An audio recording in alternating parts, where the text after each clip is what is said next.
Well, that's all we have for that story. In our next story, a recent exchange on X, formerly Twitter, has gone viral after a Nigerian user, Ifedayo Johnson, publicly challenged a British user with the handle Northman to an English proficiency test.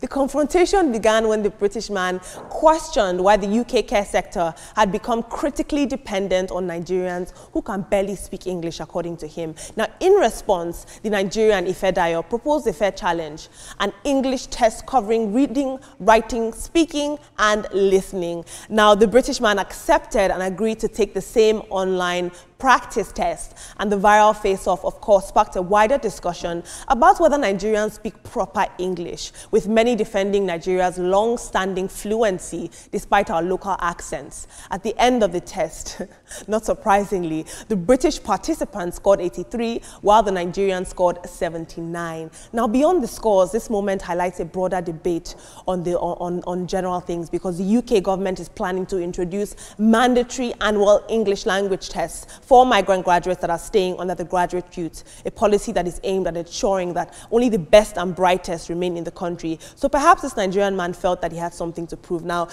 I don't know if you've seen it, but online, on social media, it was very, very big. The Nigerian man lost. Why would you challenge a Brit who colonized you and taught you his language to an English test? Let's take a look at social media.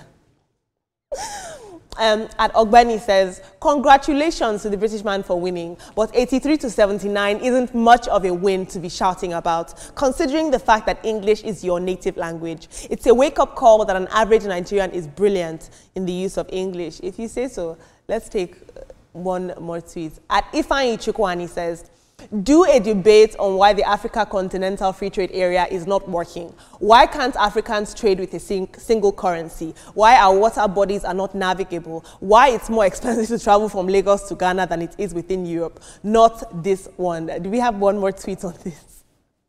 And the Nigerian citizen said, I speak Yoruba better than many Yorubas, but I will not get into a challenge with a Yoruba man to prove that I speak better Yoruba than him. My speaking Yoruba better than Herbert Ogunde does not make me Yoruba. Why do Nigerians invest their time and effort on stupidity? I think a lot of people see it as cultural and social capital. To be able to speak good English affords you access to places and countries where you have opportunities. And so I understand why this was pertinent to the Nigerian man.